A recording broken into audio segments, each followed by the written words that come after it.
Hello friends, welcome to Vidyadani DG. दोस्तों, आज का हमारा टॉपिक है प्रस्तावना, यानी कि संविधान का प्रियम्बल। तो सबसे पहले आप जानिए कि प्रियम्बल होता क्या है। प्रियम्बल एक तरह का ढांचा होता है जिसपे कि हमारे संविधान की रूपरेखा तैयार होती है।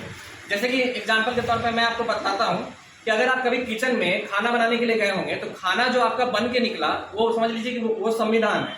लेकिन खाना बनाने के लिए जो इंग्रेडिएंट्स आपने यूज किया, मसाला यूज किया, तेल यूज किया, हल्दी यूज किया, वो समझ लीजिए कि प्रियम्बल है। ठीक है, आप ऐसे सिंपल से समझिए। तो जो ढांचा जो होता है, जो मटेरियल जो होता है, उसको हम प्रियम्बल करते हैं।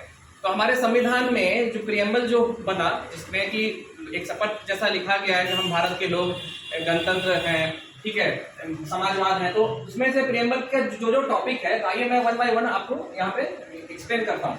सबसे पहले विश्व में 195 कंट्रीज हैं। 195 कंट्रीज में 190 कंट्री के पास में रिटन कॉन्स्टिट्यूशन यानी कि लिखित संविधान है, जिसमें कि सबसे बड़ा लिखित संविधान जो है हमारे भारत के पास में है।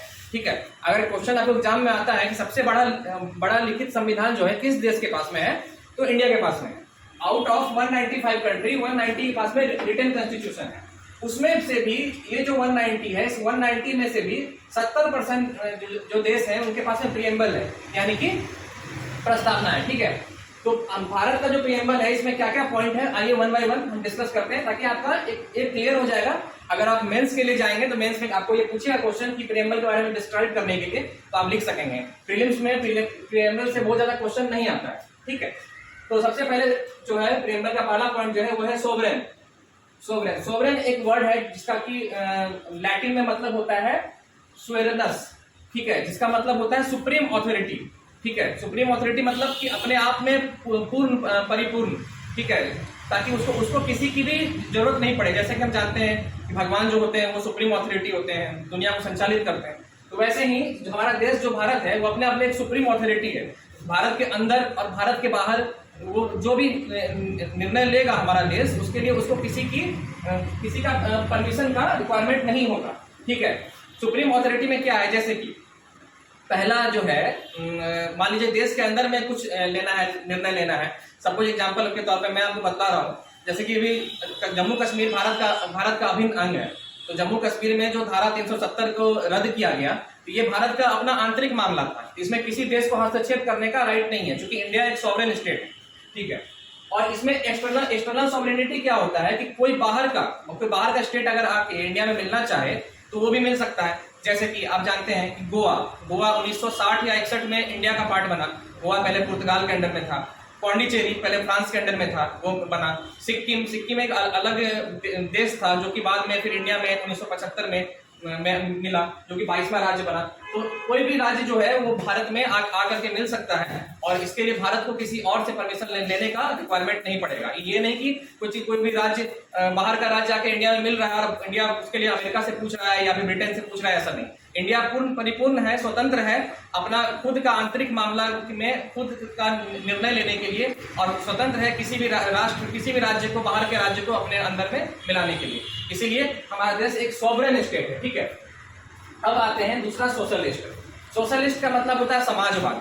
समाजवाद का मतलब क्या होगा? समाजवाद का मतलब, देखिए, वाद शब्द का मतलब होता है किसी भी चीज को लेके चलना। ठीक है, समाजवाद का मतलब होता है समाज को लेके चलना, यानी कि जो भी संसाधन है, रिसोर्स को सभी लोगों में बराबर वितरण हो। फॉर एग्जाम्पल, मान लीजिए कि राशन का वितरण हो रहा है, या खाद्य का वितरण हो रहा है, या अभी एग्जाम्पल की तरह बता रहा हूँ, अभी कोरोना का समय चल रहा था तो वैक्सीनेशन सबको पड़ रहा था। तो ऐसा नहीं हो कि किसी एक वर्ग के लोगों को पड़ जाए और एक वर्ग के लोगों को ना पड़े, किसी एक जाति समुदाय को पड़ जाए, एक जाति समुदाय को ना पड़े, एक धर्म को पड़ जाए और एक धर्म को ना पड़े। समाजवाद का मतलब होता है सभी लोग बराबर हैं, समाज के सभी लोगों को लेके चलना। ठीक है, तो भारत का जो प्रियम्बल है उसमें ये भी रूपरेखा था कि समाजवाद, सोशलिस्ट।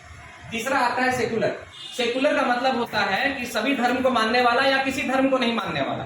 ठीक है, हमारा देश एक सेकुलर कंट्री है, यहाँ सभी धर्मों का बराबर महत्व है। आप चाहें तो हिंदू धर्म को फॉलो करें, आप चाहें तो इस्लाम धर्म को फॉलो करें, क्रिश्चियन को फॉलो करें, सिख को फॉलो करें, बौद्ध को फॉलो करें, जैन को फॉलो करें, और जो भी धर्म एग्जिस्ट करता है किसी को फॉलो कर सकते हैं। आपको कोई रोकने टोकने वाला नहीं है। इंडिया जो है बिल्कुल सेकुलर स्टेट है, यहाँ सभी धर्म का बराबर महत्व है, सभी धर्म का बराबर इज्जत है, सभी धर्म के लोगों को बराबर महत्व दिया जाता है। किसी एक धर्म को लेकर के यहाँ पे चलने का सिस्टम नहीं है। जैसे कि पाकिस्तान में क्या है कि वहां पे इस्लामिक कंट्री है वो, इसलिए उसका आप देखते होंगे लिखाता होगा पूरा नाम इस्लामिक स्टेट ऑफ पाकिस्तान।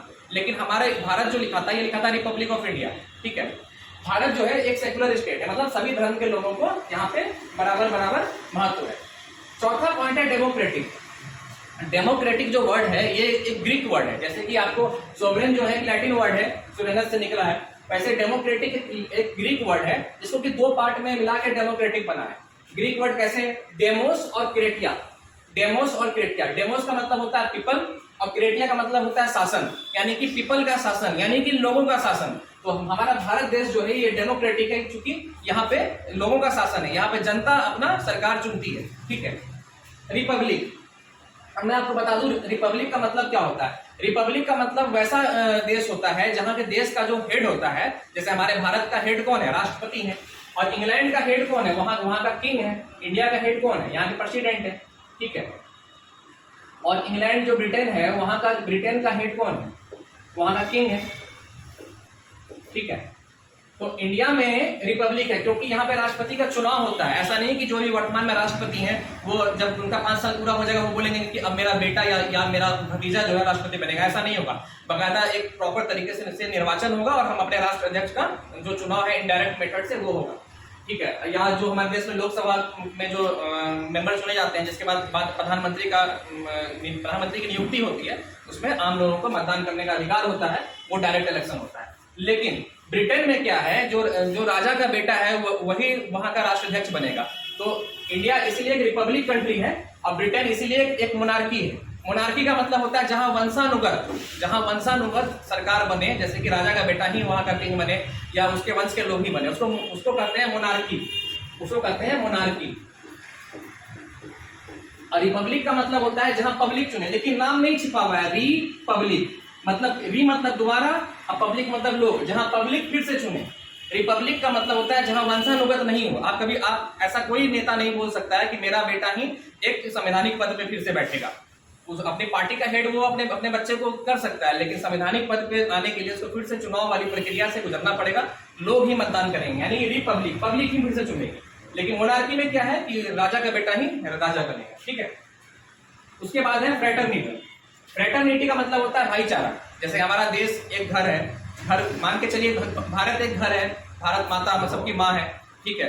तो उसमें जितने भी लोग निवास कर रहे हैं सब आपस में भाई बहन है। आपने स्कूल में कॉलेज में एक प्लेज भी सुना होगा, India is my country, all Indians are my brothers and sisters. तो फ्रेटर्निटी का मतलब होता है कि भारत में निवास करने वाले सभी लोग आपस में भाईचारे में विश्वास रखते हैं, सभी आपस में भाई बहन। इक्वालिटी का मतलब होता है सभी लोग बराबर हैं। इसके लिए आपको फंडामेंटल राइट दिया गया है ताकि आपको कोई, अब ऐसा नहीं है कि इक्वालिटी में किसी एक के साथ में न्याय हो रहा है, किसी एक के साथ में न्याय ज्यादा हो रहा है, किसी एक के साथ न्याय कम हो रहा है, ऐसा नहीं हो सकता। सभी लोग बराबर हैं कानून की नजर में, राष्ट्र की नजर में सभी लोग, संविधान की नजर में सभी लोग बराबर हैं। ठीक है। लिबर्टी का मतलब क्या होता है कि आपको आपकी मतलब व्यक्तिगत स्वतंत्रता का अधिकार। आप चाहें तो किसी भी धर्म को पूजा कर सकते हैं, अपने विचार को व्यक्त कर सकते हैं, आप किसी भी अंतःकरण से धर्म को मान सकते हैं, सब आपका फंडामेंटल राइट में दिया हुआ है। ठीक है। Liberty. Justice, social justice. Justice का मतलब हो गया कि सोशल जस्टिस हो गया, पॉलिटिकल जस्टिस हो गया कि सभी के साथ न्याय हो, चाहे वो न्याय आर्थिक रूप से हो, जैसे संसाधनों का वितरण हो, चाहे वो न्याय सामाजिक दृष्टिकोण से हो। ठीक है। चाहे जैसे कि कोई भी योजना चली तो योजना सभी तक पहुंचे, या फिर जो कुछ भी न्यायिक प्रक्रिया है तो वो सभी को मिले, बराबर मिले। तो ये जस्टिस। तो ये था इंडिया का प्रीएम्बल का important point. Sovereignty, socialist, secular, democratic, Republic, fraternity, equality और जस्टिस। ठीक है। इंडिया का जो कॉन्स्टिट्यूशन है वो रिपब्लिक है। मोनार्की जो होता है वहाँ वंशानुगत चलता है। तो मुझे लगता है कि आपको ये समझ में आ गया होगा प्रीएम्बल। इसके बाद का जो टॉपिक था वो भी मैंने आपको क्लियर कर दिया है। इसके बाद हम 1 बाय 1 सारे आर्टिकल और कॉन्स्टिट्यूशनल अमेंडमेंट यानी कि संविधान संशोधन को डिस्कस करेंगे। ठीक है। जिससे कि आपका एग्जाम में एक भी क्वेश्चन पॉलिटिकल साइंस से नहीं छूटेगा। ठीक है। तब तक आप देखते रहिए विद्यादानी डीजी। Thank you.